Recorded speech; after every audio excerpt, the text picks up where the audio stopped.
never know where life will lead us or what may hinder us along the way. But while every day can feel like one big question mark, it doesn't have to.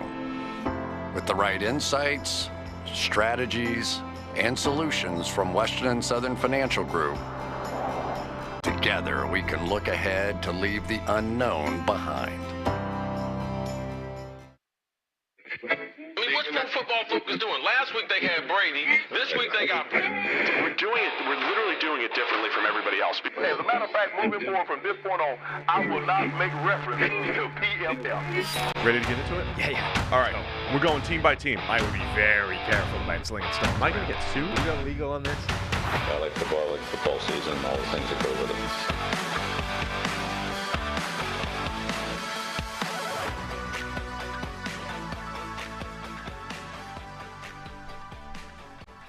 Welcome into the PFF NFL podcast. Steve Palazzolo, Sam Monson, Brad Spielberger, all here live on YouTube from Western and Southern Studio here in Cincinnati. I did tweet it out. We're there. Yeah, thank you. Good work. We see the logo. Live in the Western Southern Studio, fed on Brown Bear.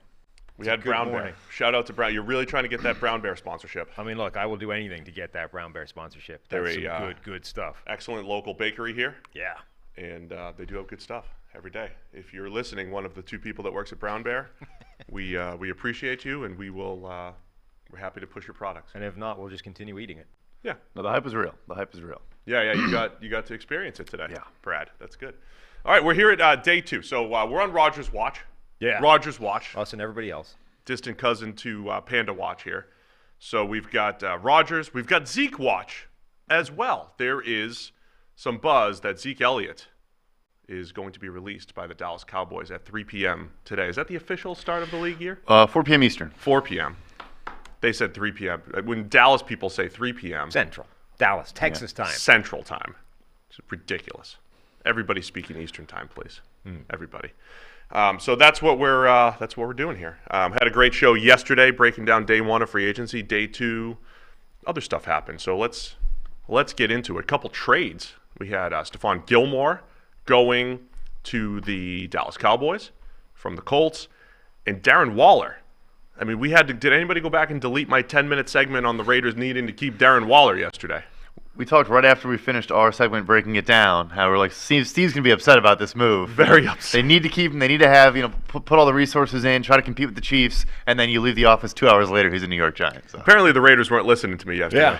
But, during the reaction thing, I made the point that I agree with you. I think if you're going to try and compete with a team like Kansas City, trading away an impact playmaker, even if, he's reached that age and the price tag and the injury history, you don't get better by trading him away. So I'm with you. I don't quite see the benefit of doing that if you're the Raiders. It was pick 100. So let's start with this. I know we're just going to be all over the place. But Darren Waller going to the Giants, pick 100, the third-round pick that the Giants got for Kadarius Toney. And my leanings, if you go back and rewatch all of our free agent shows from the past 5 or 6 years, how many years in a row did I say, sign Jason Verrett? Always sign Jason Verrett. Sign OBJ if you get him, on the cheap. Give me all the guys coming off of injury. We'll talk about Emmanuel Mosley and the Lions. Give me all the guys coming off injury, all the guys that have question marks, all the guys who were once good and perhaps can be good again. So I love this move for the Giants, and I wanted the Raiders to keep Darren Waller because I feel like that was their opportunity to compete when they just had incredible playmakers. Somebody needs to plot out, a roster based off your tenets, Sign all the guys coming off injury. Sign all the speed, one-dimensional wide receivers. Yes. I want to know what that looks like from an all-22 point of view. Give me all the hybrids. I want every slot safety hybrid. I want every edge linebacker hybrid. Right. Positionless defense. Speed wide receivers and injured people. Yeah. Maybe I should get this down on paper. I mean, it's probably part of the GM interview. Yeah. That I'm gonna. I need somebody to sketch that out and give me an idea what that roster actually looks like. I've said this for a while. That'd be a fun off-season task for us because you have a bunch of you love Matt Ioannidis. You have Matt Ioannidis protecting T.J. Edwards in your defense, right? All your favorite players. We should build teams with our favorite players. Yeah, I mean, I tend to just sort of focus on specific players that I really like, as opposed to having wild sweeping tenets of all these guys is a concept that I love signing. I have types. Yeah, I absolutely have types. I know you guys touched on Darren Waller from an individual video here on the YouTube channel, but anything else on Darren Waller to the Giants? Go Giants ahead. needed to make these types of moves. I like it from a Giants point of view. I think it's a risk worth taking for them, and it didn't cost them too much either from a contract or the trade collateral point of view. Just pick number 100. I don't think it keeps them out of a receiver market either. No. It probably keeps them away from a Nuke Hopkins, which is what the talk was before that. But they can still draft a guy. Like, they can still add weaponry there. And he's of a caliber that wasn't really available in the open market from a free agent point of view. So from their point of view, I think it makes a lot of sense. My only criticism against it is coming from the Raiders side. Yeah, so look, there's obviously some risk with the injuries for Waller, but I love the upside play there for the Giants.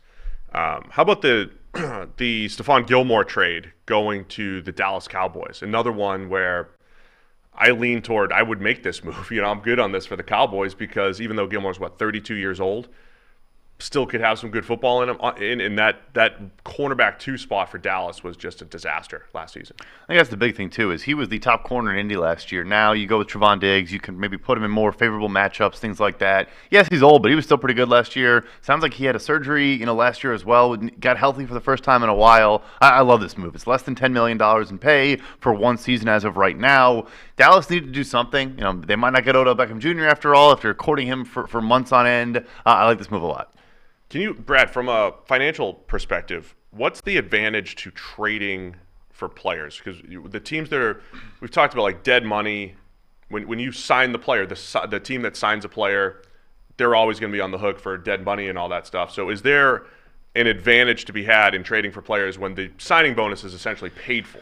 Absolutely. Yeah, I think it's something that has led to more teams starting to be a little bit aggressive there. You look at DJ Moore, for example. Technically, he's going into his extension in this year, and the Bears will pay him less than $17.5 million over 3 years, right? So you get the number 1 wide receiver. You get him fresh off the extension. He has cash from the signing bonus, but you didn't pay it. I think that is one reason why we're seeing more and more teams be more proactive in this market. Obviously, some guys, they want a new deal as soon as they get to the new team, right. Which is a whole separate issue. But for him, like I said, he's technically playing in the first year of his deal in Chicago this year.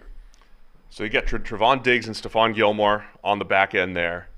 I love that. Micah Parsons up front. Dallas's defense already pretty good last year, despite having cornerback issues. This potentially solves that. Yeah, and quietly, Gilmore's been very good since he was traded away from New England.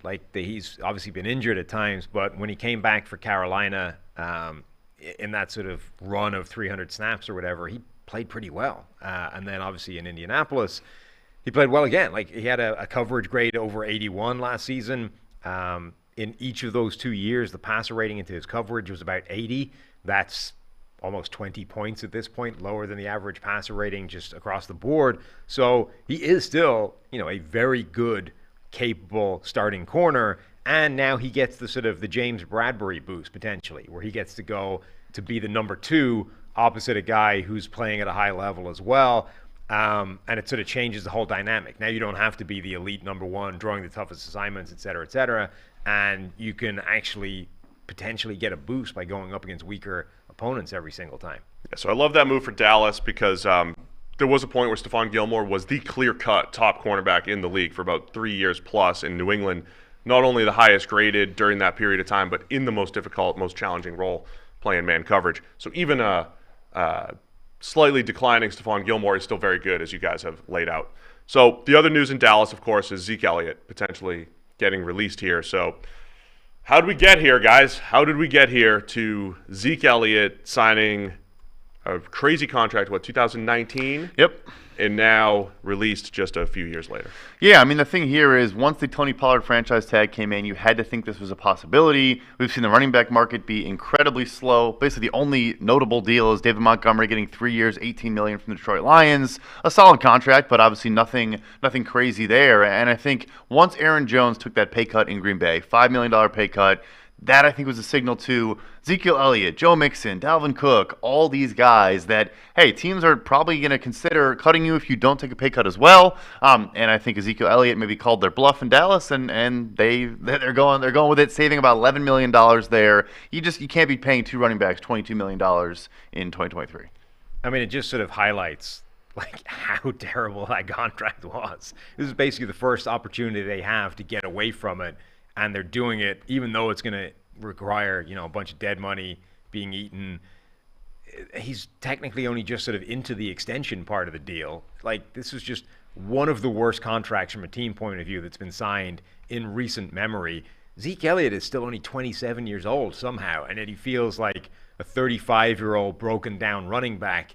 Like, just an absolute catastrophe from a Dallas point of view. And that cost them Amari Cooper, who they're still trying to sort of replace in that offense in terms of production, in terms of what it does to the entire passing game. The Zeke Elliott contract prevented them from doing certain things or forced them to do certain other things and offered nothing in return. Well, that's what I wanted to break down. I wanted to ask Brad, you in particular. We talk a lot about the running back contracts and how bad they are, right? What is the opportunity cost? What are you actually leaving on the table when Zeke is making that much money? Is it an Amari Cooper that they had to get out from under that contract, or is it just another starter at linebacker or another starter at safety? When teams overpay for a running back, besides not getting the actual production back from the running back, you can get them cheaper. Right. How up against the cap are they, and how much do you feel like that actually hinders other moves that they can make? I think it's more of those smaller moves. I mean, looking particularly at Dallas, if you want to keep a Connor McGovern, you want to keep a Connor Williams, two interior guys they've lost the last 2 off seasons now on $5 to $7 million per year deals. Like, probably impacted to a degree. Amari Cooper, I mean, yeah, maybe that there was an impact there. Zeke had $12.5 million guaranteed last year. That could have been going elsewhere, but you had to pay that. You couldn't get out of that money. Like you said, the first opportunity they get to move on, they do it. If they could have moved on last year and kept Amari Cooper, they probably would have done that if that option was available to them. So, I'm not going to say it like outright prevents anything, but it does. Look, it's also not just the cap, it's cash. I mean, Jerry Jones is, okay, well, I have to pay this guy this amount of cash this year, therefore I don't want to spend, X elsewhere. Every move has an opportunity cost. Yeah, I just want to be able to lay those things out, because we speak generally about all this stuff. Bad running back contract, but sometimes it's good to hear what was maybe left on the table. Elliott is now like the true poster child for the pitfalls of running back dynamics, right? Like, he was drafted really high, had success, and Dallas had this choice. This fork in the road came along when his second contract was due. Do you pay him the big money, or do you walk away and repeat the whole process over again, even if you don't draft him as high as Zeke was? Pollard coming along sort of immediately highlighted how bad the decision they made was. We heard from people in the building in Dallas essentially saying, we're lobbying for them not to do this, but they're probably going to do it anyway. Yeah. They do it. Pollard comes along, immediately shows how bad a decision it was, and then Zeke's sort of ability, potential, like his peak just disappeared. And you've got this guy in his mid-20s looking like a broken down shell of himself, all the while another guy who came along who you drafted for significantly less capital, but a lot less money tied up in, is dramatically outperforming him all the way along. And you're stuck with this deal that you can't get away from for years. So, this is basically the nightmare scenario for any team now looking at, do we give this guy Saquon Barkley, right? The Giants trying to figure out what this deal looks like. The Zeke Elliott thing is the nightmare scenario for what can happen if you commit that big contract to a running back. Here's the timing thing, too, where basically he signed for $15 million a year and a strong contract, no funny money. I know Alvin Kamara's deal is listed as $15 million a year. It's not. But, and that was the inflection point to where he gets that, McCaffrey gets his deal. We might not see another running back signed for $15 million a year for multiple years. And he signed that back in 2019. As we know, every market goes up and up and up and up. That was finally the last tipping point of, okay, we probably should focus resources elsewhere. And you mentioned in pre-show, they also had Jalen Ramsey sitting on the board who went one pick later. That would have been nice.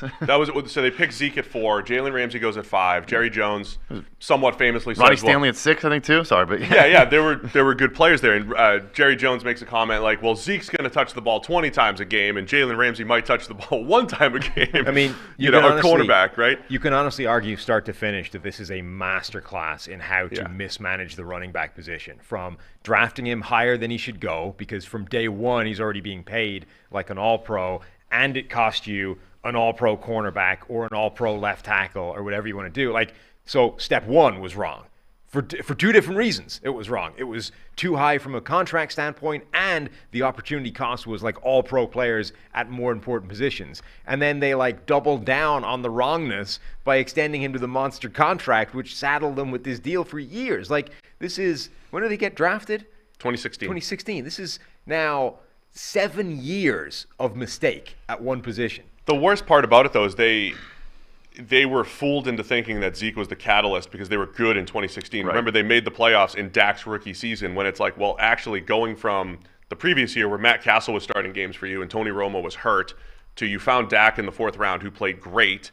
And again, when you find stats that lie, every time we give Zeke 20 carries, we're 22-1 and all that fun stuff, you make it seem like he's the catalyst. And I think Dallas kind of got caught into that. I mean, you have Tyron Smith, Travis Frederick, and Zach Martin in the primes of their career blocking for him. So, yeah, he's going to do pretty well. I would hope so. And then, yeah, I mentioned Jalen Ramsey, Ronnie Stanley, DeForest Buckner, Jack Conklin, the next 4 picks in the draft. I mean, very, very good players at premium positions. So, don't we think, just like 4th down decisions around the NFL, the league they've caught on to this, right? Day one of free agency was guards and defensive linemen.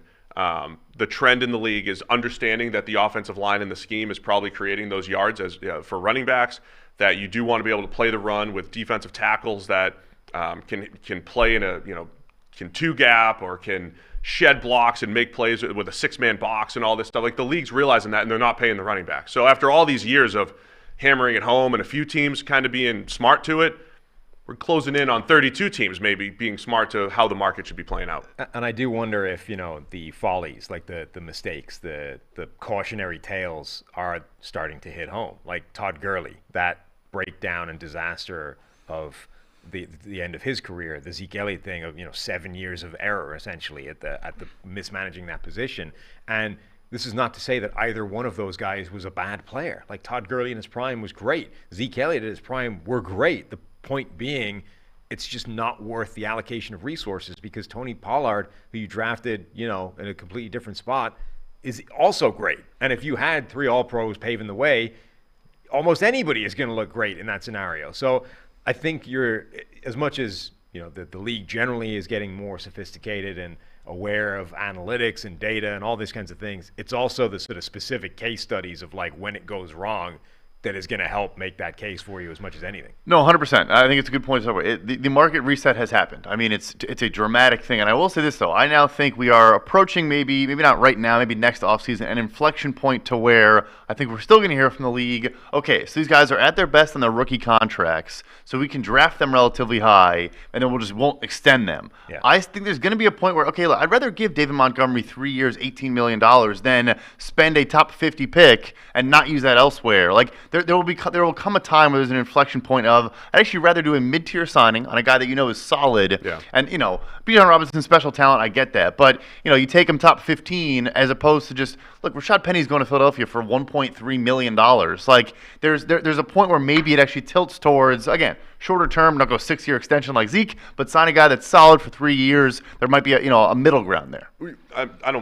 The tangent. We're on the tangent, but there's a great discussion. This is what we're here for on the podcast. There was a great meme the other day about how we always take the tangent as soon as it's there.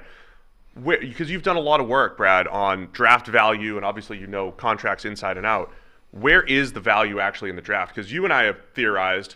You've said maybe second half of the first round you don't hate the running back value because when you add up that contract, it's not egregious compared to maybe the high-end part of the market. I think maybe the second round is a place where you could still get a good player and the money's not terrible.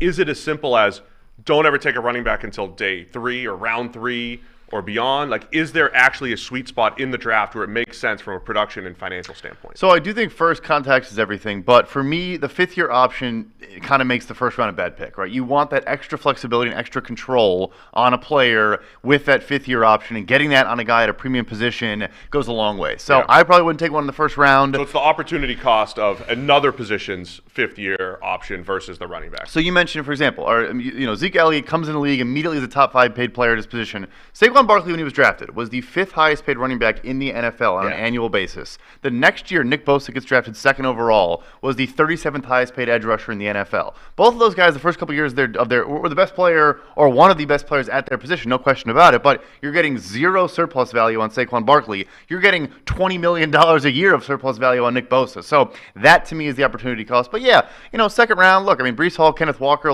I think those teams probably weren't in a position where you should be allocating top-end resources to that position, but they're great players. You're not using that first round pick on them.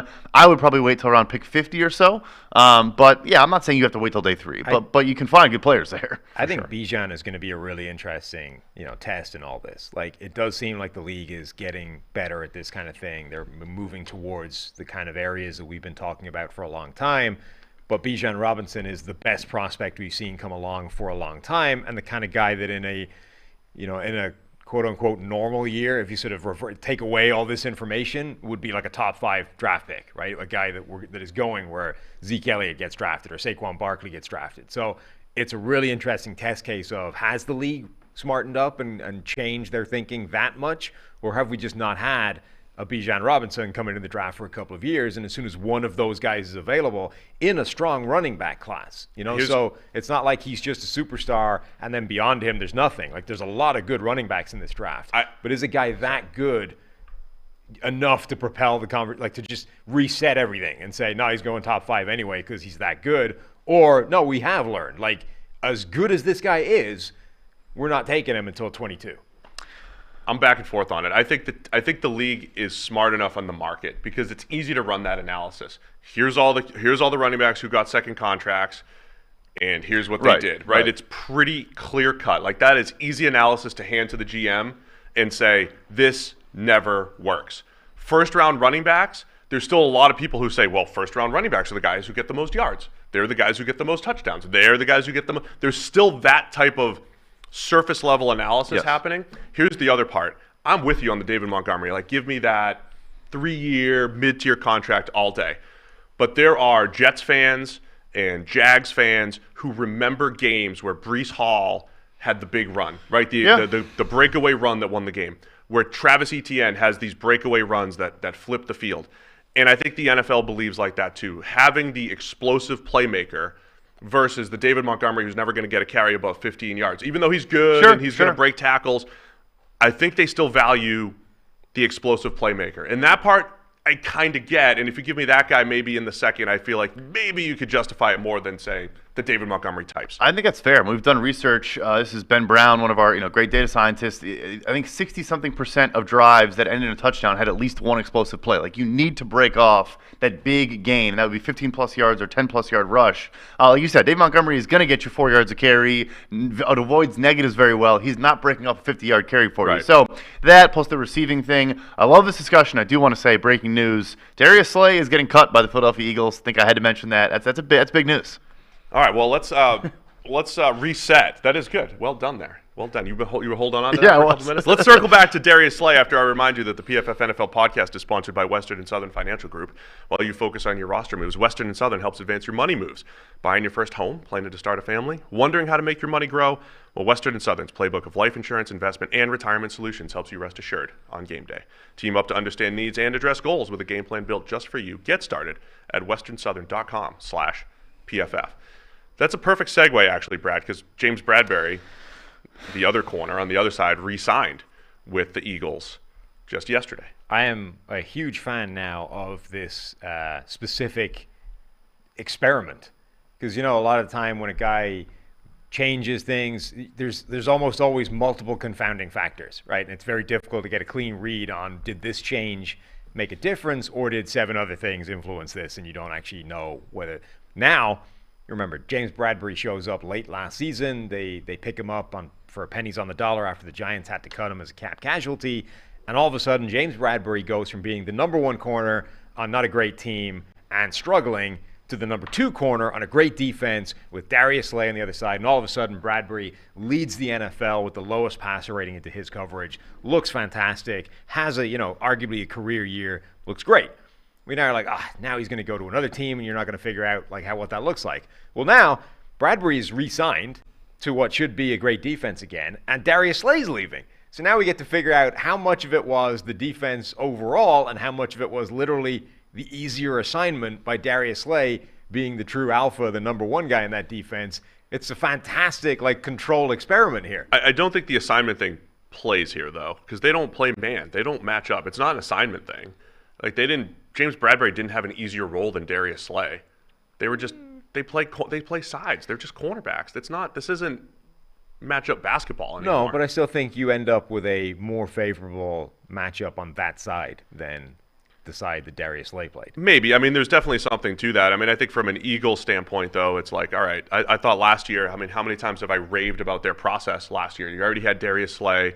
They go through the draft with this cornerback need. Zach McPherson's going to be their guy going into the year, and then they pick up James Bradberry for $7 million for 1 year, and as a buy low. As one of those buy lows. I'm all in on the buy low. So who's the next buy low for the Eagles, and how did this come about with Darius Slay and the way his contract was structured and everything? Yeah, so Slay was owed $17.5 million in the final year of his contract, going to be 32 years old. Look, a very, very good player, but Philadelphia is not in the business of, extending older players, especially at cornerback. I think the more interesting thing is pick number 10 for them now. Is that going to be one of these top corners in this awesome draft class of corners? I bet it's that or interior defensive line. But yeah, so, that's the thing. It's not complicated. It's just he probably wanted an extension going into his last year, no guarantees remaining. Philadelphia wasn't going to do it. And as awesome as he is, we just talked about Stephon Gilmore getting traded with an $8.5 or a $9 million salary. Slay has double that, so hard to trade him to a new team. Wants new money, but I'm sure he will have a long list of suitors. Not a great cornerback market, but he's a special player. They had Gardner Johnson out there as well as a free agent, another guy that they picked up in just a fifth rounder or whatever it was in that trade, right? So I mean, just a great job building that secondary last year, I thought, in Philadelphia. Sam, you've talked a lot about how they future-proofed the roster, right? So when T.J. Edwards leaves, Nakobe Dean comes in. And when Javon Hargrave leaves, you already drafted Jordan Davis. Not the same position, but you've been replenishing the defensive line. So, yeah, picking at 10 certainly gives them some options, whether it's defensive line, which they love to build, right? That's the way they build in Philadelphia, versus corner. Absolutely could be in play. They don't draft corners that high, though, right? That hasn't been their MO. This has been, as much as we always talk about coverage first versus pass rush, whatever, it's a very surface-level debate, but they believe in winning in the trenches, both sides, offensive line and defensive line. They like to roll 8 deep with their pass rushers. So this will be interesting to see how the Eagles handle this, or are they going to find the next – I mean, Darius Slay is going to be a steal for somebody, right, on the open market right now, but how are the Eagles going to replenish that spot? Are they going to do it the same way they found Bradberry last year? Yeah, I mean, the Eagles, I think, they still have one of the best rosters in the NFL, but with losing guys like Slay, they've got a few holes that they still need to fill heading into this draft, or draft more like the Saints, where you are going to have to target a little bit for a need. They're drafting like the Saints. They have their pick. Well, yes, they're drafting for the Saints in this particular instance. They have their pick. I think Christian Gonzalez and Devin Witherspoon and Joey Porter Jr., all those cornerbacks that have been rumored. I mean, I don't have a feel for where they're going to land right now. I think you see them on boards anywhere from 5 to 25, basically, a lot of those top corners. I don't know if we're going to get a run in the teens. It feels more like a cornerback group where we'll see runs in the teens, like 1 or 2 in the top 10. I don't think on the surface they're as good as the Patrick Surtain a couple years ago, or Sauce Gardner and Derek Stingley last year, but feels like a run in the teens where maybe the Eagles are one of the teams to kick that off. Certainly possible, yeah. There are a couple guys in free agency, some older, like a Shaq Griffin got cut recently. I know he's kind of been put in that cover 3, like that's all you can do type of thing, but interesting young player, still only 27 years old.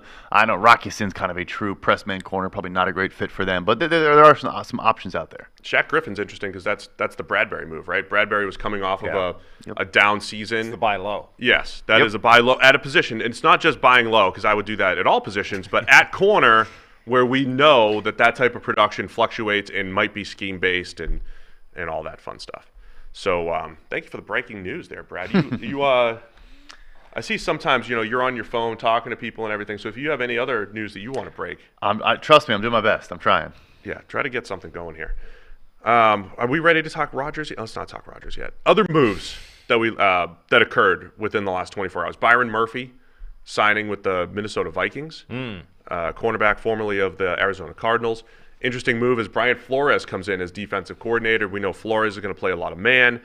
I think Murphy's really excelled in a zone-heavy scheme where he's going to play in the slot mostly. So I don't know what the plan is for him, if he's going to be a man coverage type of player in the slot, or as we've said, Sam, is Brian Flores really just going to implement, 45, 50% man like he did previously, or is he going to adjust to what the Vikings want to do? Yeah, I still think that's an open question. I mean, they have a defense that doesn't fit from a personnel standpoint, the typical Brian Flores defense that we've become accustomed to, whether it's New England or Miami. And there's a lot of turnover happening right now. Patrick Peterson leaves. Patrick Peterson was definitely not a good fit for that. He's been significantly better in zone coverage than man coverage the last few years. His PFF coverage grade since 2019, I think, in single coverage is like 42. So he's been problematically bad in man coverage over the last couple of years, even if his stats are very good last year. It's like 12 targets and 3 receptions or something, but you have to look at what those plays actually were for why the passes were incomplete, as opposed to simply saying passes into his coverage were incomplete at a very high rate because he wasn't the driving factor there. Point being, a bad fit for that style of defense, and he's now gone elsewhere. But Byron Murphy coming in also doesn't seem like a great fit for that style of defense. So now you're sort of still wondering, are they actually going to run that, or have they decided that they can run a lot more diverse coverages, or mix them up, or run a whole variety of things back there? How about I wanted to circle back to Slay for a minute here. Do we have any potential fits off the top of our head? Slay's had an interesting career. I remember the Lions got rid of him a couple years ago as he looked like he was declining, but Slay feels he got kind of rejuvenated in a zone-heavy, off-coverage type of scheme. I think that's his best fit schematically. Where does Slay land around the NFL here? It's a good question, because I'm actually looking at more the man cover teams. Obviously, that was what he did back in Detroit in the beginning of his career. Like, I think a team like the Ravens, the Patriots. I guess they brought back Jonathan Jones, but the Raiders. Raiders need anybody over there. yeah. I mean, he fits really well schematically in Minnesota's defense. He's actually a perfect fit for that I don't team. think he plays. I don't think you want him playing man at this Slay? point in his career. Yeah. I mean, I think you do. He's a really good man-covered corner. The only question is he reaching the age where that's going to stop? That's my only concern. Still under contract with Casey Hayward in Atlanta, but maybe the number 2 opposite an A.J. Terrell. And we kind of the same thing we're talking about with James Bradberry. With Ryan Nielsen, they might play a little bit more man this year. Obviously, New Orleans did that when he was there. Moving on from Dean Pease. So, it is kind of a question of what you want him to do. But the teams that seem to have a need, I think, all are kind of skewing towards more man-heavy coverage. What is how much money is he going to be looking for? Because he's in that classic area of he's 32 years old. For a cornerback, that's terrifying in terms of money that you're committing to him. Is that so? Minnesota doesn't have a lot of money to play with at all. So from a player to scheme point of view, that's a great matchup. But are we talking completely different financial worlds where the Vikings don't have money to spend, and obviously Slay wants more money, which is why he got released in the first place? Is that a potential fit, or is that completely unrealistic based off contract? See, that's the interesting thing. He was owed $17 million salary, and I don't think Philly was going to necessarily cut him unless he was willing, only if he was going to take a pay cut. Maybe that was the case. They wanted him to take less money, but you would imagine he would at least have an idea of what he could get out there. No one's tampering, no one's talking to anyone else, but gauge what could be out there type of thing. I would imagine he still gets, even if it's 2 years, $20 million, he gets a total value that exceeds that $17 million, gets some actual guarantees on the contract. I think it'll be a decent chunk still. So decent chunk, so not the $7 million that James Bradberry got last year, right? I would imagine more than that. Okay. Yeah. But and then timing-wise, the fact that he was released, that's not affecting comp picks or anything like that? So you can't get any release is not comp pick eligible. Right. So just want to make sure we reiterate that for the group here. So Darius Slay being released, isn't this the bigger story in free agency this year, besides the Aaron Rodgers Days of Our Lives drama here? Isn't the bigger story the released players, right? You've been putting together this free agent board for months, and we were saying it's going to be trades and then somewhat big name releases that kind of replenish the free agent board. And we've got another name out there in Darius Slay. Yeah, no, there have been a bunch of pretty high-profile cap casualties, guys that should come in and make an impact, and he's definitely top of that list. All right, I want to discuss a signing that just happened today that I think everybody here loves. So let's rave about Deonte Harty. Former Saint. He was Deonte Harris before.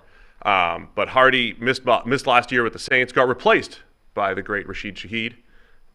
But Harty was this dude who was just an incredible punt returner, deep threat, guy that was just the Saints, my type here, Sam, right? They just run him on deep goes and posts all the time, take a couple deep shots per game, run a comeback every now and again to keep the cornerback honest.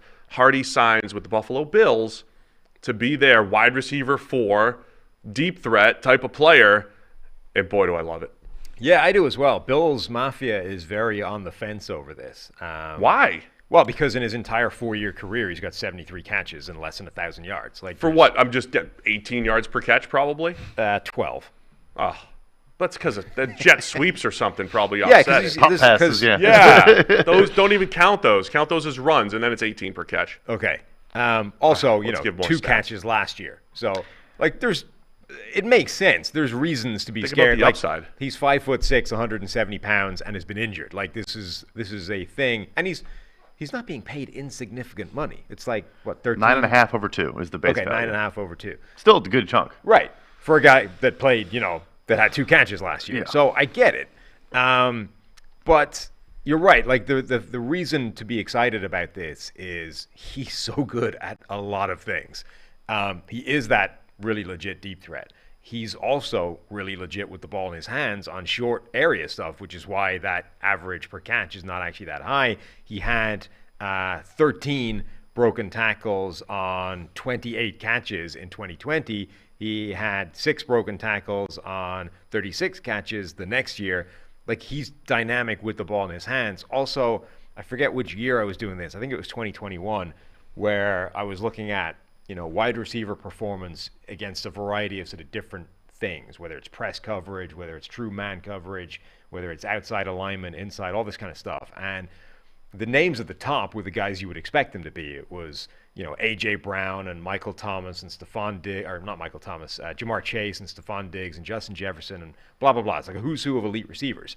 And then you had to keep stripping Deonte Harty's name out of it for, not meeting the threshold of snaps or targets or whatever it was, but like he was showing up really highly in all those metrics in like the toughest wide receiver situations, man coverage, press coverage, all this kind of stuff, really, really well. So I think he's a dynamic receiver at all levels and capable of winning in a variety of different ways. And if he's healthy, it's just such an added weapon to that offense. Yeah, which jumps out to me too. I mean, look, 2021, 7 yards after the catch per reception, a 2.7 yards per route run, but also huge number. Yeah, you're talking about, look, he can be the deep threat. He also, you said, can catch it underneath and then get a lot of yards after the catch. And with Stephon Diggs and Gabriel Davis, with Gabe Davis in particular, I mean, he is your 17 yards per reception, your 8 out of 15 plus yards. Like, he's not going to do much beyond that.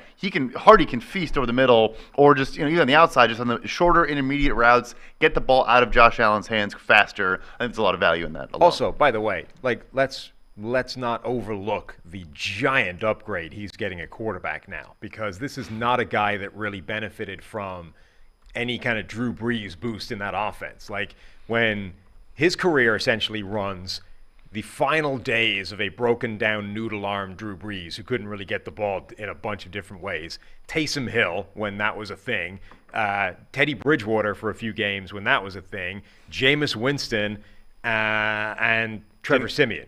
Yes, and didn't get Andy Dalton. Right, didn't get the good season of Andy Dalton. So this is a guy who's had a pretty terrible list of quarterbacks and a Drew Brees who wasn't Drew Brees by that point in his career. So going from that to Josh Allen, who can put the ball anywhere on the field at any given moment and has a propensity to just heave it when he wants, is potentially a massive, huge upgrade. Listen, I know, Brad mentioned Gabriel Davis as that deep threat, and there was probably a little bit too much pressure on Gabe Davis to be the number 2 opposite Stephon Diggs. This takes a little bit of that pressure off. I don't know that it's I feel like Bills fans maybe wanted, probably Nuke Hopkins, but Bills fans probably wanted more of a Jacoby Myers type, maybe, more money, a volume number 2, so Davis could just be the deep threat. But I'm telling you, Harty is going to get behind the defense. Josh Allen's going to throw the ball 70 yards in the air and create some touchdowns here. Harty and Gabe Davis as deep threats, Stephon Diggs as your high-volume receiver. Don't forget about Khalil Shakir, who they drafted last year, who could be a very good slot, over-the-middle type receiver. They've used Isaiah McKenzie as that jet sweep, mix-it-up type of player. The Bills, maybe they had a slight oversight last year, putting too much pressure on Gabe Davis. But overall, I think in the Josh Allen era, they've done a great job of surrounding him with playmakers. And we've always talked about building the basketball team with different body types and styles and speed and quicks and all that stuff. And the Bills have that, and Harty brings something to the table. Plus, he returns punts. And he might create a couple touchdowns just on special teams. Yeah, and also, this is a team, they still have the draft. This doesn't prohibit them from doing anything else. This doesn't mean they're not going to touch the wide receiver group again. Maybe they add a guy. Like the Bears on the defensive line. Yeah, the point being, adding a guy like Deonte Harty to your wide receiver room, regardless effectively of where it is a good thing. Whether that, if they do nothing else to this wide receiver group, I think it's better than it was beforehand. And it shouldn't stop them from adding potentially a number 2 in the draft. So if it does that, it's still a good thing. I like this move overall. The only quibble would be, it feels a little bit rich. It is a bit rich, like you said, too, because the contract year itself, he basically did not play this year. So that's why, it comes in a little bit, but like you said, the upside is definitely there. From the Northeast Conference. It's my conference. Oh, yeah? Assumption College. And you know how you like my 3 degrees of separation. My little league teammate coached him at Assumption. Oh, that's very short. It's not many degrees of separation at all. That's right. I saw a video, it was like a TikTok, a guy who was I can't remember what the starting point was, but it was how do I get from some random inanimate object to Vin Diesel in 30 seconds using click-throughs on Wikipedia? So he started off with astronomy or whatever, right? And then he asked quickly hyperlink, get from one thing to the other and get to Vin Diesel within 30 seconds. It's pretty funny. Oh, you could do that. That's relatable. That's the interweb version of what I do. Now that's a tangent. That's a good tangent. Yeah. You took the detour immediately. What else yesterday? We got Andy Dalton going to the Carolina Panthers to back up the number 1 overall pick, presumably. The as yet unnamed starting quarterback. Yeah. So what do you think's happening here? We've got. Do you think Frank Reich is going full Matt Nagy here? No, Andy Dalton's our starter. Andy Dalton is our starter, like Matt Nagy a couple years ago. I wouldn't be shocked if he starts the year as the starter. I mean, it was great for us last year, over an 80 passing grade. I wouldn't be surprised if he starts the first month of the season and then they transition to the next guy. Well, the question would be, okay, Andy Dalton comes in. It's not, starter money, really. No. But he's a guy that we just talked about. Look at that, 82.1 PFF grade last season, 81 passing grade. He had a good year for the Saints, but nobody really noticed because the Saints were bad. But he's shown that Andy Dalton can still start in the NFL and you be fine. Does that change the dynamic of who they could be looking at number 1 overall? Are the Panthers all of a sudden more open to the idea of one of these quarterbacks that requires potentially more, developmental time before they get thrown to the fire than needing to get the guy that starts day 1 because we don't have a quarterback right now? I view it the other way because I'm thinking, are they getting Andy Dalton to I guess. To show C.J. Stroud how to be just to show C.J. Stroud how to be a better version of Andy Dalton, right? Are they saying Andy Dalton's really good at getting rid of the ball quickly and this and that, and we want C.J. Stroud to be a better version of that? Let me bring in a guy who can show you exactly how to be QB 15 in the NFL. Your point's an interesting one, though. Do you bring Andy Dalton in because you're bringing in Anthony Richardson and you want to take your time? And listen, I will continue to repeat every single year. I don't care when the rookie quarterback starts. I don't think they need to start week 1. I think the Justin Fields thing in Chicago was this overblown story. Chicago fans really wanted to see him because they just wanted something to be excited about, Correct. Right? That's not the reason for Justin Fields' development, right? I'm saying the best reason for the quarterback's development is when they're ready to go, they're ready to go.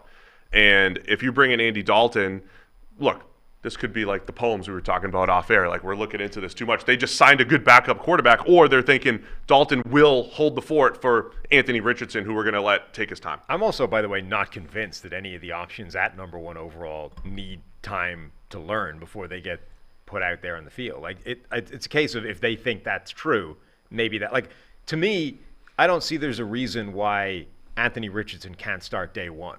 Like you're not going to fix his accuracy between drafting him wherever you're drafting him in the first round and the first week of the season. So that's not an option. Like you're not teaching him how to be an accurate quarterback before he gets his first NFL action. That's going to be something that's going to have to be worked on over the first couple of years of his NFL career. So if that's your reason, he can't start day one. The guy, like, we need to teach him accuracy. It's like, well, that's not going to, but then you're not going to start him, period. You always look at it like, does this guy have a specific thing that he needs to work on? And I look at it like, I just look at the history of a lot of the good quarterbacks who just didn't start day one for whatever reason. But that's not the argument people are using for, like, this guy needs to sit for a while. Like, the reasons... What if just everybody sat besides Trevor Lawrence? But that's not the conversation the NFL is having. They're like, this guy is NFL ready. He starts day one. This guy isn't NFL ready. He has to wait 6 weeks or whatever. Like, to me, none of the guys that Carolina are potentially considering a number one overall need to sit. Now, they might view it differently, and that's why Andy Dalton comes into the picture. But to me, I don't think any of the options that they're talking about require an Andy Dalton coming in to steer the ship for the first 8 weeks. Yeah, as always, I'm trying to change the conversation, Sam. I'm saying, what if you, no matter who it is, you legitimately said we're going to wait and let them sit? Yeah, I mean, because Aaron Rodgers and Tom Brady and Patrick Mahomes and Carson Palmer and all these other guys sat, and just using those very small data points. The problem with that is, as we discussed last year or whenever it was, nobody has the patience for that. And I'm suggesting have the patience. Whatever the Panthers do this year does not matter. It doesn't matter. Yeah. I mean, I'm sure they want to win. Maybe it's the NFC South, and you can win the division, and there's something to play for. But take your time with the quarterback. Plenty of time to discuss that. Where else do we want to go here? Detroit Lions? The Lions are doing some good stuff in free agency. Absolutely. Absolutely. One of those teams that historically used to win in March, and they did not actually win in September after winning in March. Now making more smart, calculated moves. What they did with Cameron Sutton and Emmanuel Mosley, I think, is incredible on the back end. Yeah. Get two good players, not breaking the bank on either one. Mosley was that young guy that was playing his way into maybe an extension. Signed a 2-year, around $10 million deal with San Fran before. Tears ACL in week 6 or going into week 6. But now I'm sure he'll be ready by week 1 of this year. I also like bringing back John Kaminsky too. Bring him in last year from Atlanta. Had been kind of a journeyman guy. Can play inside, outside, do a lot of different things. They still need some more juice on the interior, but I think he's a good player you bring back. Funny story, I guess he was in Florida. He had to fly home from family vacation, sign the contract, and go back to Florida. So enjoy the vacation. Just John to Kaminsky. Sign the... Yep. Are you allowed to sign the contract till today? You can't e-sign. Apparently you cannot e-sign. Well, it's an extension, I guess, because he's an internal player. Right. I'm sorry. Yeah, but yeah, I guess you're not allowed to do an DocuSign with these NFL contracts, apparently. Are they still faxing them? You still got to fax it? No, that's college. That's college recruiting. I love that double signing at cornerback, particularly like two veterans, two guys that have played pretty well. Like Mosley, I think gets a little bit of unfair criticism, but the passer rating into that guy's coverage in his NFL career is like 82, which is almost 20 points lower than the average pass. The Lions have done this. They've done what we talk about all the time, which is, look, love this rebuild project from start to finish, essentially, right? And it hasn't been 100% smooth. Some of the players they've picked to develop at certain times or to sort of flourish with this whole thing coming together as one have not worked out. And rather than just say, crap, now we got to go back to the start and do it all over again, they've had to adjust on the fly and pivot and do various new things to try and stop that. So they could have gone, all right, Jeffrey Okudah took a step forward last year, but he's still not exactly good. None of the other corners we've added to this group have really stood out. So we got to go to the draft again, draft a guy in the first round. If that guy sucks, now the whole project is just, a problem. Instead, they went, well, let's bring in two veteran players. Let's really shore up that position so that we know there's a really high floor to cornerback this year. And we're set at a certain spot, even if that's all we do. And now we're not pigeonholed into having to draft a corner in the first round. If need and best player available aligns, we can still draft one, but we don't have to chase it and bring a guy that we don't love the value in at that, particularly that first pick that they have, where, for every mock, we've been sort of going, can they take the corner this high? Like, you get your pick of all of them, but doesn't feel like any of them is worth this spot. Now they don't have to do that. They can wait. Yeah, I love it for those reasons, Sam, right? It's Mosley, another buy low. Cam Sutton, who's got inside-outside flexibility. He's one of those guys that, from like a PFF WAR standpoint, above average last year, above average over the last couple of years. You get him at a decent price, and again, the flexibility there, so it doesn't keep the Lions out of that cornerback market. And they're also, depending on, so if someone trades up to 3 to Arizona, the Lions at 6 get, again, the big assumption that Jalen Carter is, let's pretend he's cleared. I think there's the 2 clear-cut blue-chip defensive players, Jalen Carter and Will Anderson. The Lions are 1 trade away from being able to sit at 6 and get that player. I don't care if they get Will Anderson, and that's redundant to Aiden Hutchinson and James Houston and all the guys that they brought in last. I don't care. You draft Will Anderson. Yeah. You draft Jalen Carter. They are 1 trade away from getting, I think, one of the 2 best non-quarterbacks in this draft. And in handling the cornerback need makes that a little bit more feasible, right? So you don't have to force a corner. Then you still might have a corner at 18 that makes sense for Detroit. So now you've got the youth plus the free agent moves. Plus Mosley's still only on a 1-year deal, so corner's very much in play for Detroit. I mean, that would be the 2nd year in a row that the draft just lucks into Detroit's lap. Remember, last year it's like Aiden Hutchinson should be the clear number 1 pick, and then the Jags go Trayvon Walker, and it's like the Lions sprint to the podium celebrating because they get the best defensive player in the draft, or what we thought was at the time. Obviously, Sauce Gardner ended up being that guy after year 1. If that happened, 2 years in a row, that what seemed a completely implausible concept in March ends up panning out exactly that way in April, and they end up getting, arguably the best defensive player in the draft again. That's incredible luck. It'd be 3 years in a row of Penei Sewell, you could argue. I'm not saying Jamar Chase was a bad pick, but they set at 7 and get maybe the best tackle in the class. So they sat there and got a blue chip player. I mean, there's only a handful of those blue chip prospects. 2 years ago, I think there was more. That's why they got Sewell at 7. Yeah. This year, it's just maybe the quarterbacks push him down. It also might set them up to draft a quarterback. I was going to say, talking about them sitting at 6 and someone going to 3, they could be that team that does go to 3. Right. I really would not be surprised. Jared Goff has 2 non-guaranteed years remaining in his contract. I know they like him a lot. They really do. Obviously, you trade for him for a reason. But, I think they know he's not going to win them a Super Bowl at this point. A good player, a playoff player, I'm not sure he's that guy that takes you to the promised land. But the big thing you said, too, which I think applies to everyone, having the optionality and not forcing yourself into a pick. We hear the buzzwords, best player available, all that stuff.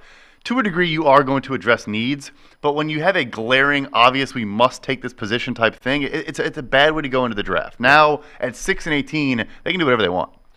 Yeah, absolutely. I mean, we joke about my draft model here all the time, and it's a little real and a little bit of a joke. But part of the way I was testing it, part of the strategy is literally just drafting the best players on the board. And we've been asking around the league a ton. Where does the bias start to come in when you're putting the board together, right? We're trying to get to the bottom of this. Where do you factor in needs and positional value and all that stuff? But if you can literally go in with no needs and say, I don't care, I've got 4 corners, I'm taking the 5th one. Over time, I think you're going to win. Like over time, you will win if you truly go best player available with whatever system you're using. So getting to the draft with fewer needs is a very good strategy. Yeah, I mean, we've talked about that all the time. That's the dream scenario of how to play an offseason, is getting to the draft without an obvious must fill this spot. And most teams, I think, want to do that. And then you have teams like the Saints who appear to be perfectly happy to enter the draft with 1 glaring need, right? Yep. As long as we only need to fill it with the 1st round pick, we're good. But I think in an ideal world, you don't want to have to do that because it limits what you can do in the draft. Like you effectively have to chase a guy to fill that 1 spot who might not be the best value at that stage. I mean, the Saints had to trade up twice to get Chris Olave. It's like you can do it, but you also have to give up a ton of reasons. Right. So you either need to sort of rely on the draft falling your way, or you need to do aggressive things in the draft to ensure that it does fall your way. Any other teams you guys wanted to highlight before we get into our best available? We're gonna talk the Aaron Rodgers. I kind of want to finish it. Finish it with Aaron. With the Rodgers. We'll do best available. We'll do. What did I have? There was another thing.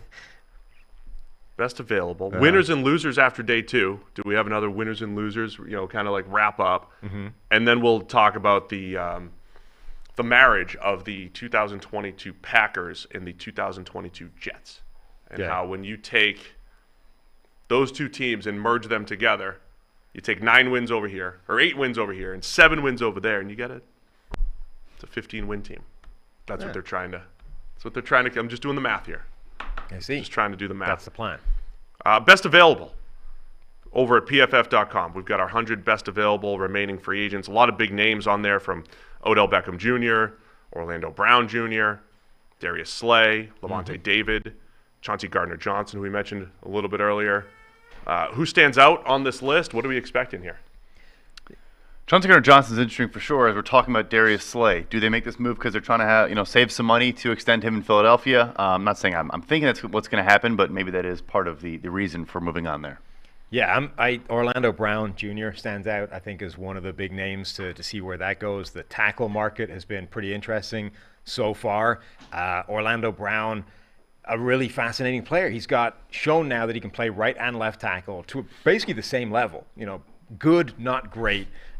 Gave up a ton of pressure last year, but overall They pass more than anyone else. Exactly, right? So overall, his performance is going to be good. He's good against the run and the pass, and the kind of precedent has been set for how much money should be thrown around to a guy that good. I get a vent again. Uh-oh. What was the stupid report that the league doesn't value Orlando Brown as a left tackle? What does that even mean? We've gone past this. We're past this left tackle, right tackle stuff. I would think that is more driven by him than it is teams, or he wants to play on the left side, and maybe teams want to move him back over to the right. I don't think it's teams saying, we want to pay him as a right tackle, not as a left tackle. Like you're saying, the markets are pretty similar at this point. I think it's more that maybe they want to shift him back over, and he is adamant, clearly, about playing on the left side. Well, that was his thing, is to sort of honor his dad, Yep. right? He wanted to play on the left side. He wanted to prove that he could do it. I think he did.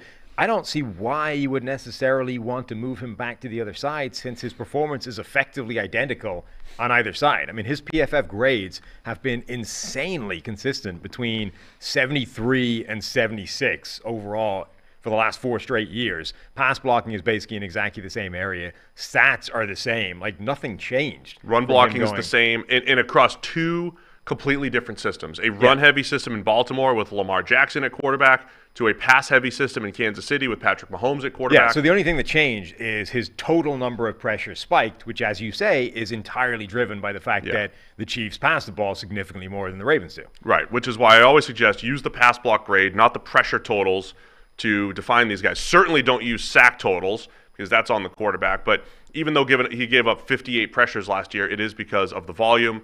A 76 pass blocking grade for Orlando Brown is very good. Now, all that's he's just been good and dependable. Mm-hmm. Where I struggle is what that is worth. Right. What is good and dependable worth? 18 to 20 million a year.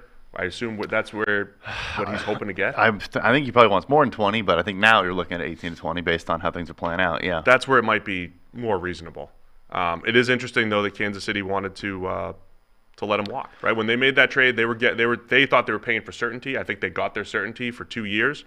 And they're letting him walk and bringing in Juwan Taylor.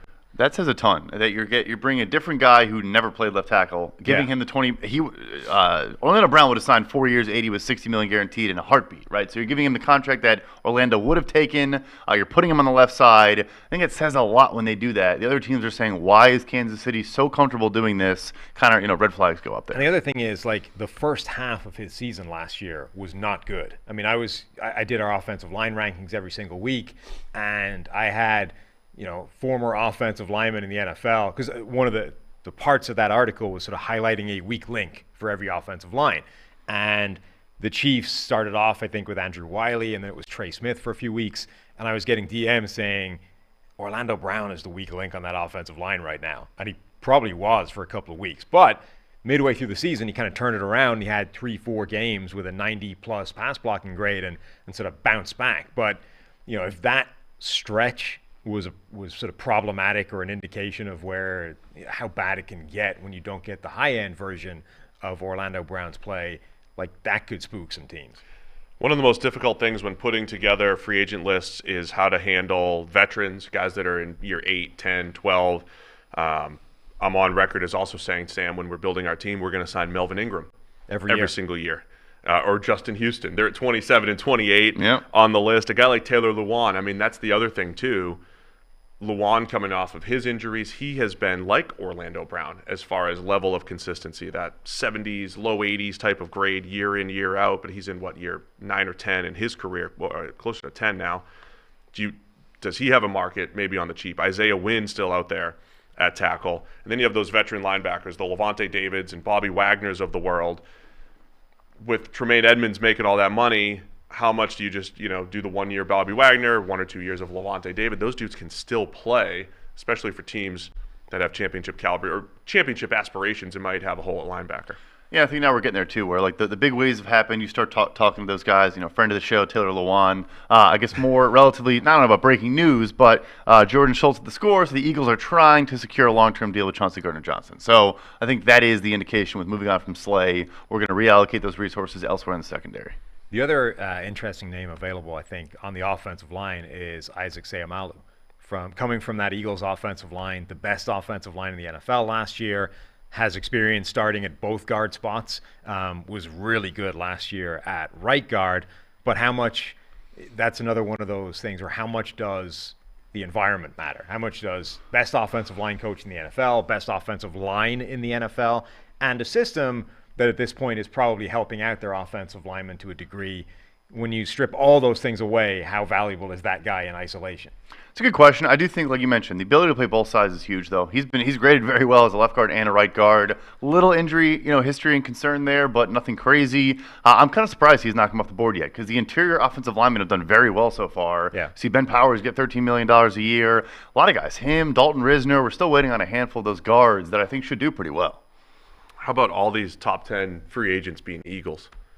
Yeah. But coming in, James Bradberry was in our top 10, as was Chauncey Gardner-Johnson. Both of those guys who, again, they got off the trash heap basically for nothing, and then they became top free agents. Again, I think it just shows what the Eagles have done from a team building standpoint, especially in the last couple of years. And then obviously the other name is OBJ. He's done his workout. Yeah, Looked great. I was gonna use him as a segue to the Jets. Uh-huh. Yeah. So do we want to do day 2 winners and losers or anything like that, or do you want to just jump right to Aaron Rodgers? I mean, there wasn't a ton that happened yesterday to change the day 1 winners and Just losers. the Lions. We already talked about the Lions. They're winners. Lions are definitely a winner. What about losers? We put in air quotes. I definitely put that in air quotes. But teams that might, fans.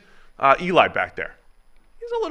He's wondering what the Bengals are going to do. He's wondering what Cincinnati's doing as they lose both of their starting safeties and Hayden Hurst. Well, I think there's teams where you can sort of say that's the question, right? It's like what are we doing? There's some teams that it makes sense. They're not going to be spenders. There's other teams that are making moves, and again, it's trying to tie all the patterns together and say, what is the approach here? So the Raiders are one, right? What are the Raiders doing at the moment?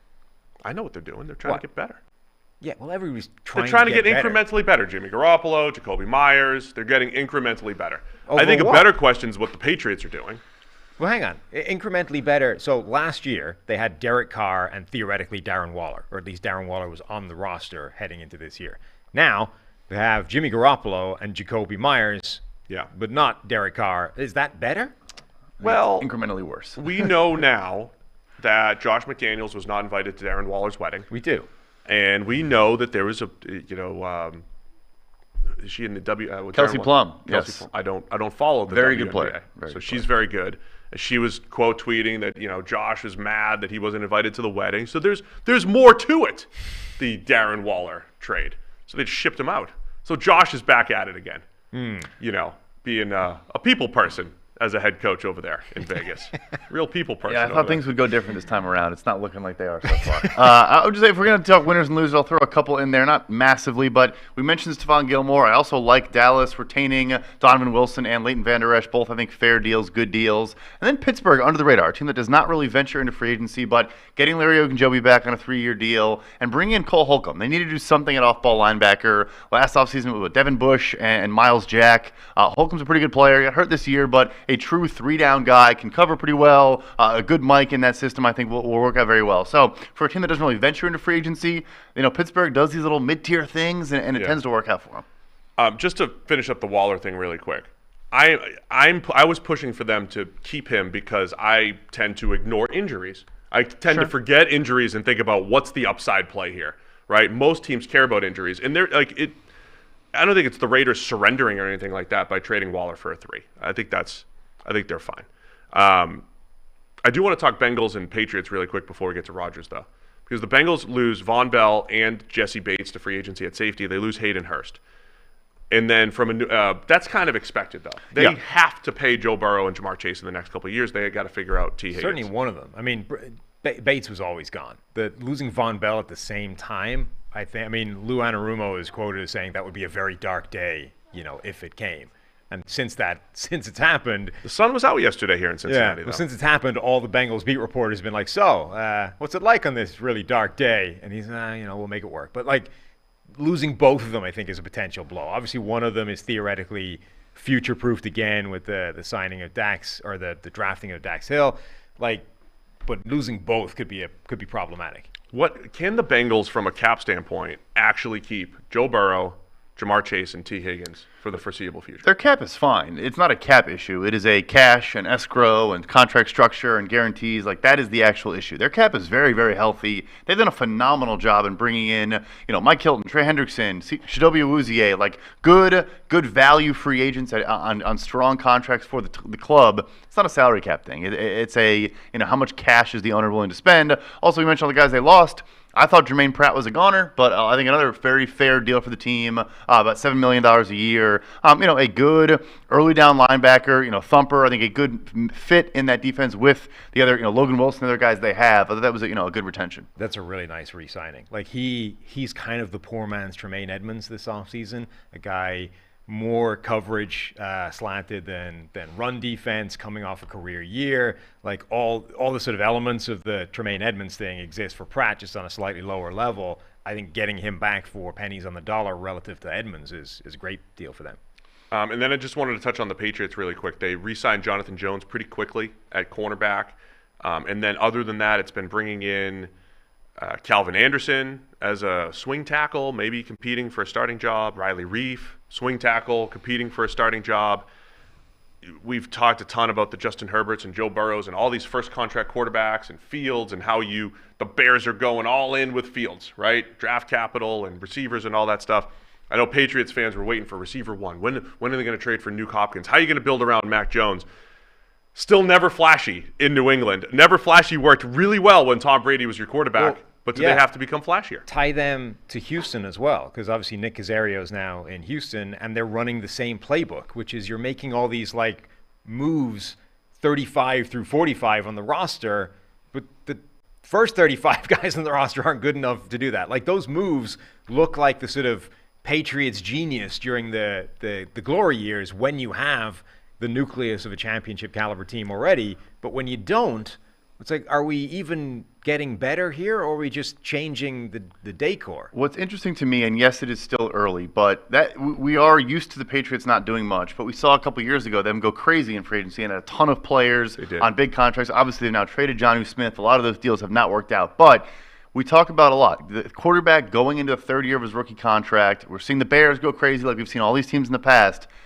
To a degree, unless they make a big move later on, it's kind of a signal they don't really believe in Mac Jones to me. If they do nothing in this free agency period, lose Jacoby Myers, trade Jonnu Smith, don't add a legitimate tackle, lose Isaiah Wynn, to me it's are they kind of waiting for the next quarterback before they are aggressive again? I don't even know if it's that. I really don't think Belichick has – I just don't think he's changed. I don't know what happened 2 years ago that they did spend $500 million within 2 days of free agency. They went nuts 2 years ago.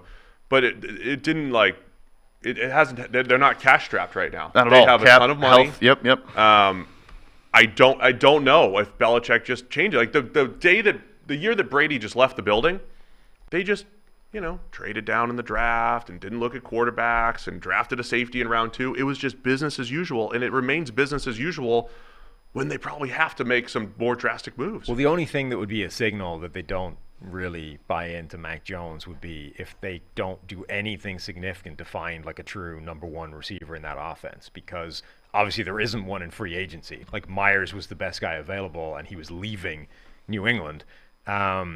Maybe, and they're bad at drafting wide receivers early on. So presumably they're not looking at the draft and saying we're going to fill this spot with our top pick. Maybe they target tight end in the draft because A, they're better at drafting those guys, and B, it's a better class. But like the obvious move is the trade market, the one that we've been talking about, whether it's Nuke Hopkins, whether it's Brandon Cooks again, whether they find some kind of answer at number one wide receiver in the trade market. But you need to get aggressive in that. But if they just sit here and go, this is our wide receiver core plus, random draft pick plus maybe a tight end somewhere, that's not a great sign. Yeah, Devontae Parker, Tyquan Thornton, and Kendrick Bourne with Hunter Henry, there's no number one option there. And you're not going to get, I don't think, a number one receiver in this class, at least not right away.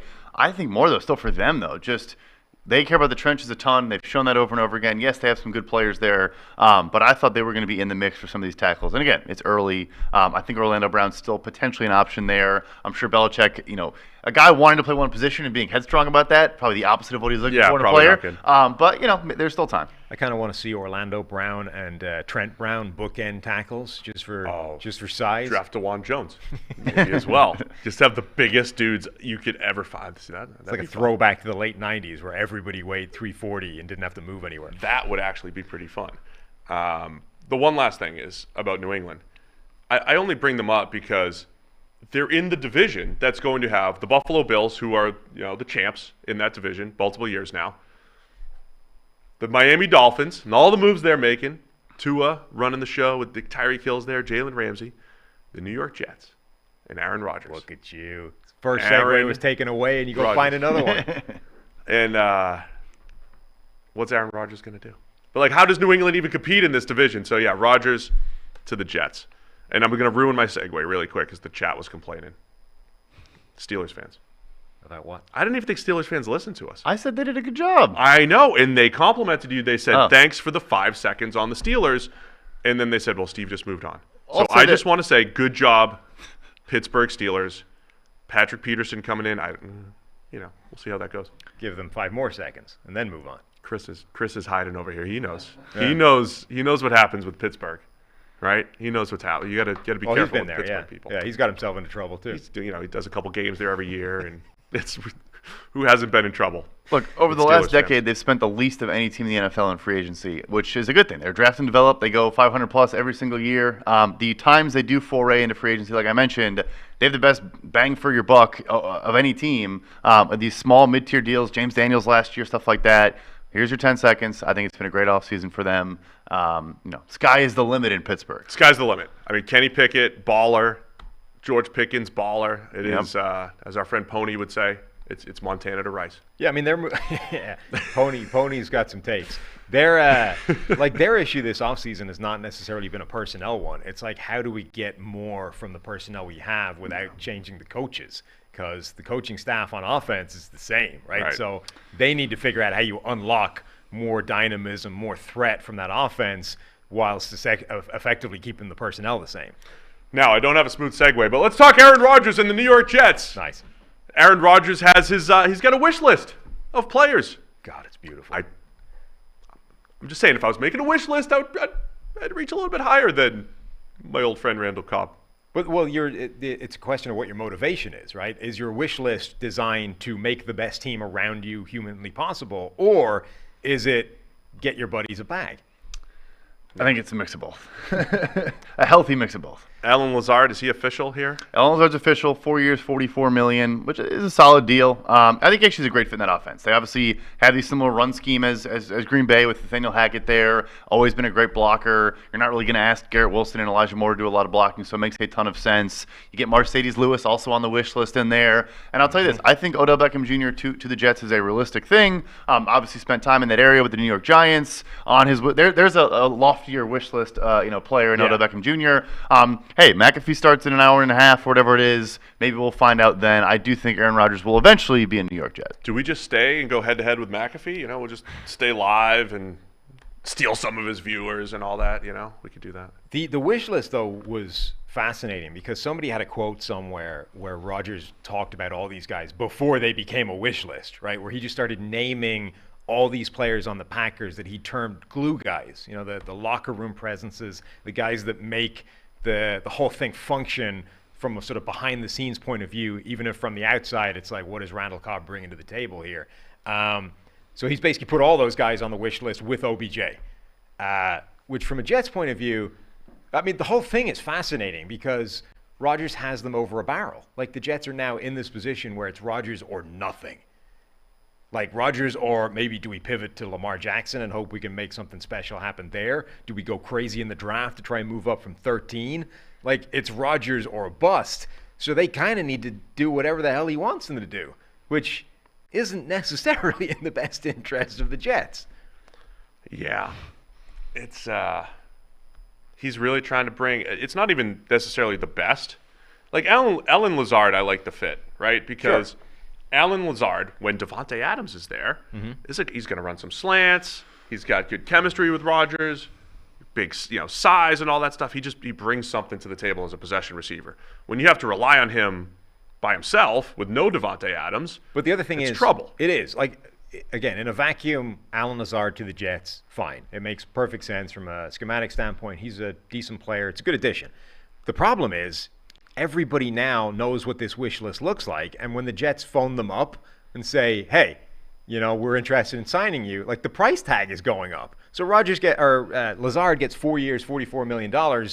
What was the price before the Jets started calling? And what is the price now when the Jets phone up OBJ and say, let's make a deal? It sounds like per Diana Rossini, he wants $15 to $20 million a year. Odell does. I just don't see how, especially after Michael Thomas signs a one-year flyer, similar situation, obviously the injuries, all those question marks, how he gets that number. The Rodgers as your agent clearly is working for a lot of people. On Lazard point, though, very interesting. The Denver Broncos were in the mix there and tried to sign him. That came out last night.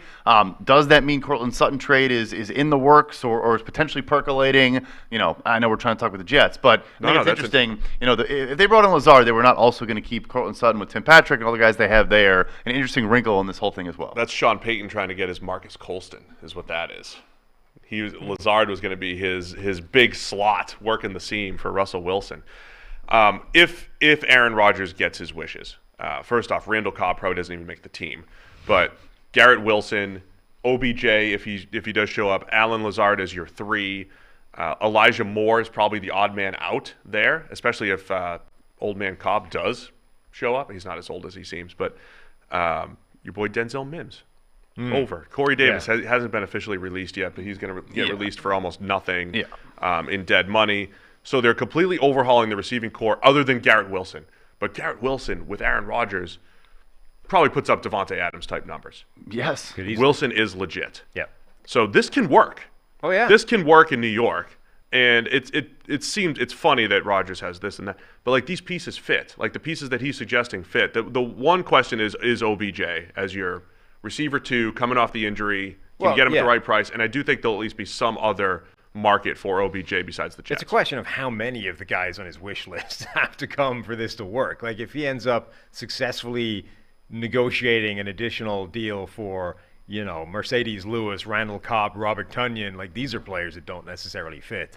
But certainly bringing in some of these guys that Rodgers like, A, they fit. B, it does make some sense. Like we've seen that earning Rodgers' trust as a new wide receiver is not necessarily easy. So as much as we think, hey, Garrett Wilson plus Aaron Rodgers equals stats to the moon, like Rodgers is going to take some time before he's decided he trusts where Garrett Wilson is going to be, that he's going to be willing to throw him those back shoulder plays in single coverage. The trust is there, all those kinds of things. That's going to take a little bit of time. So having a guy like Lazard, who he at least trusts, even if Lazard is limited and can't necessarily win in as many different ways, is probably an important part of the transition if it's going to work overall.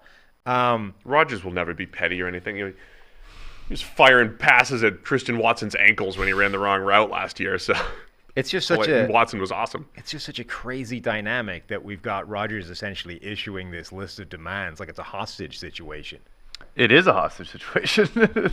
Well, now the reports it's between the Jets and the Packers to figure out compensation. That's the other thing, too. Like, both teams want this to happen. What are the Packers asking for? What are they actually going to get back in all of this? Both teams want it to happen, and neither side has any leverage whatsoever. Like the Jets we just talked about, they have this or bust. And from Green Bay's point of view, they've already basically said, we don't want you to be here anymore. Like, both sides want this to happen, and neither side has any bargaining chips to take to the table. So it's like, whose desperation is more important here?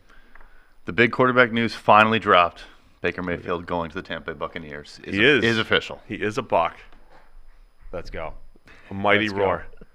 Shout out to Sloan Analytics Conference. We were working on that deal. Jackie Davidson, Kevin Demoff, and I. You getting a cut?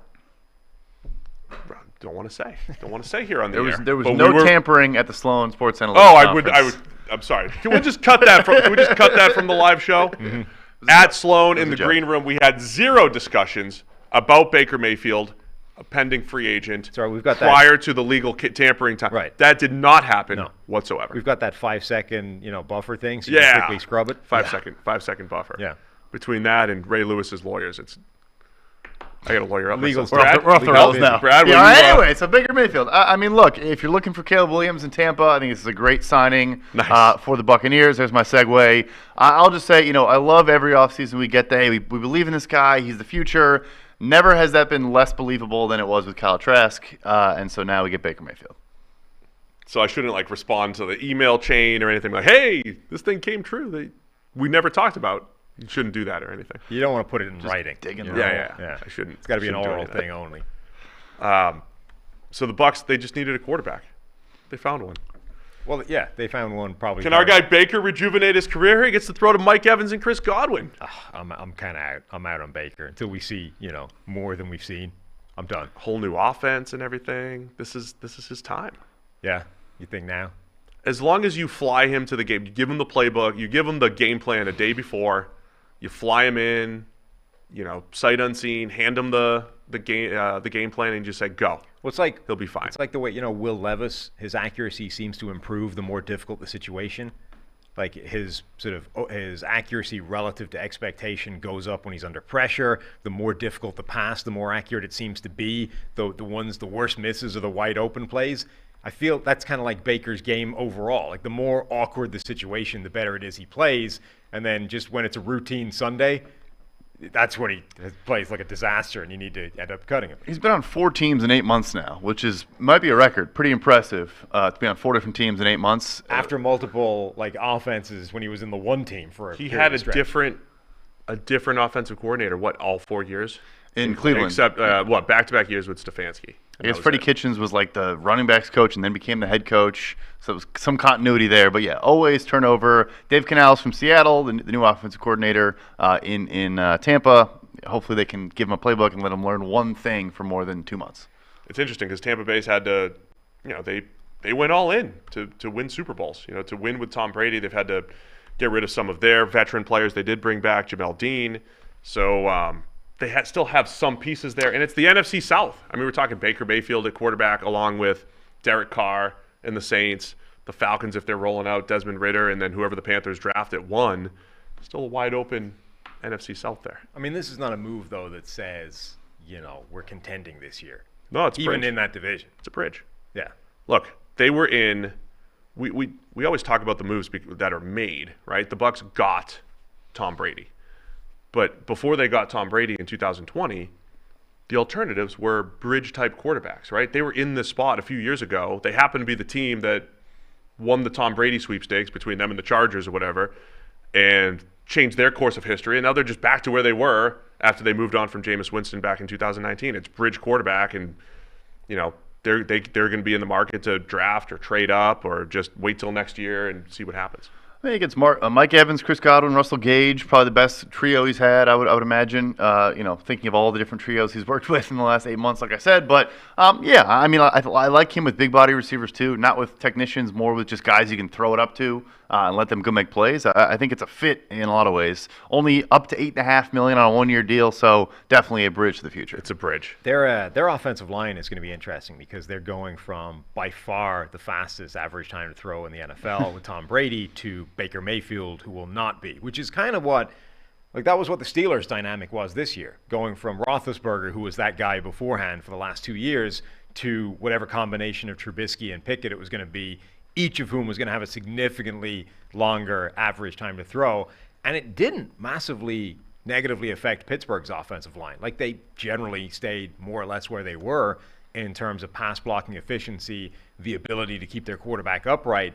Can Tampa Bay's do the same? Because that was already getting problematic by the end of the season with Brady and getting the ball out of his hands immediately. Now they're going to be going to a quarterback who holds onto the ball a lot longer.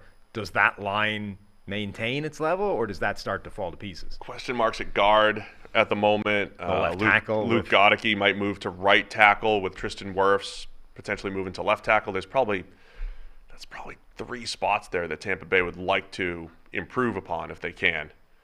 Or at least are worrisome. Yeah, that are at least worried. Ryan Jensen coming back at center and Tristan Wirfs wherever he plays. Yeah. Both very, very good. All right, so Rodgers and the Jets. I think it's all gonna happen, right? He's not gonna retire. It kind of has to, right? I mean, at this point, Rodgers has been giving them a shopping list. It would be kind of crazy, albeit hilarious, for him to then go, thanks for that, guys. Now I'm going to retire and go, do whatever. As much as there's a standoff at the moment between the Jets and the Packers, figuring out exactly what this is going to look like. Again, we just talked like both sides need this to happen. So eventually somebody has to blink and make this deal go through. Like it makes everybody needs this to happen effectively. I assume pick 13. The Jets, the 13th overall pick has to be in the mix here. But 2 firsts is likely Rich. Definitely not 2 firsts. I wouldn't be shocked if 13's not in it. We'll see. I mean, that might be the holdup. Like one side is saying 13 and the other side is saying not a chance. Yeah, it's obviously a different situation. I don't think Brett Favre was coming off back-to-back MVPs, but his was interesting where it was very tied to, it was a 4th-round pick, a 3rd if he played a certain amount of snaps, a 2nd if he made a certain playoff game, like one of those. Yeah. I think we could see a similar situation with this one, a heavily conditional pick here.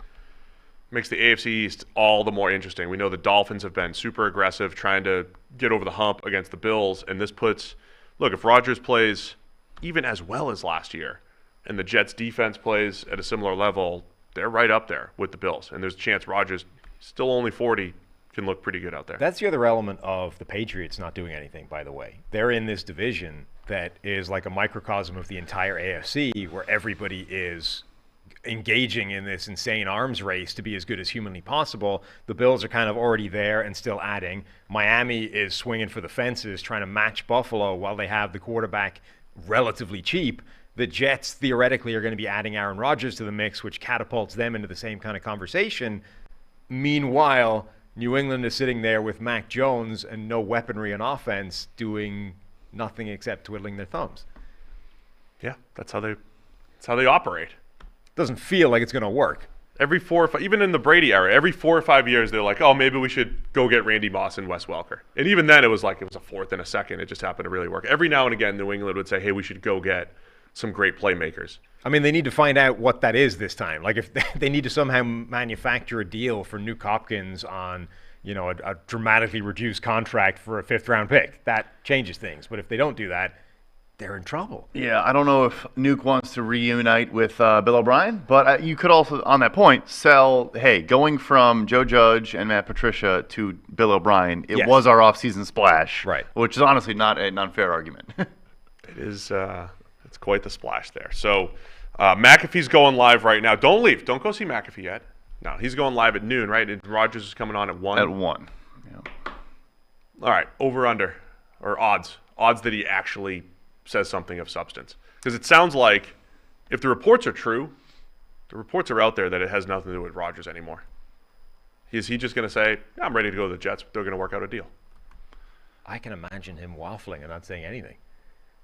He's going to wait till Friday. He's going to wait till March Madness starts or something, isn't he? We should take bets on, all right, Confucius, Karl Marx, Socrates. Who do you got as the philosophical quote he pulls to start this show? It feels like a Sisyphus kind of thing. Sisyphus? Constantly walking the stone up the hill, only to see it roll back down once he's done. Did anyone decipher the tweet he had the other day? The Rasul Douglas one where you said Sewell with a laugh? That was, Oh, that's what that was? Yeah, that was about Rasul Douglas, who was tweeting that he had Rodgers' phone and was going to break some news. And then. Yeah. Oh, I see. Okay. Yeah. Oh, I thought there was something. I thought he was calling Sully from Southie or something like that. No. And he just, had a little typo. That's great. We got anything else? We got a lot of people here hanging out, talking to us during free agency. Want to do question round again? Anyone have any questions? Yeah. Fire some questions into the chat. We'll wrap it up.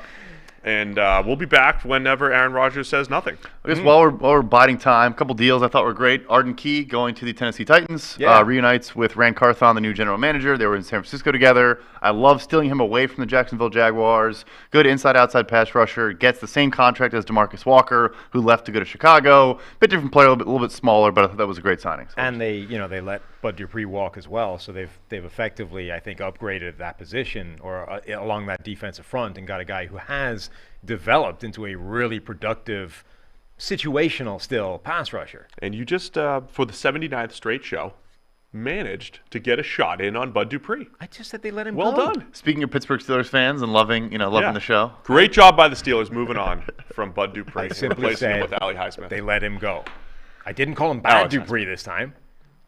You did not. Speaking of fan bases I probably pissed off this week, I made fun of the Colts for signing Matt Gay to a record contract, but I love the Samson Ebukam move. Get him last night, 3 years, $8 million a year. Kind of replaces that wide nine production from Yannick Ngakoue and another guy that we would say, yeah, the sack numbers are there, but his underlying production is not there. And I like him too with Kwity Paye and Deo Dengbo, kind of the big body defensive ends. You bring in Ebukam as a different outside guy, greater collapse in the pocket, doing a lot of different things. That was a great signing. We didn't cover yet, did we, Rashad Penny getting signed by the Eagles? Incredible. Which is phenomenal just because, given Penny's track record behind the Eagles' offensive line, there are not numbers high enough for the average yards per attempt he's going to have, albeit for 25 carries before he gets hurt. He averaged 6 yards per attempt, each of the last 2 years? Yeah. In limited time with Seattle. But how many total carries in that time?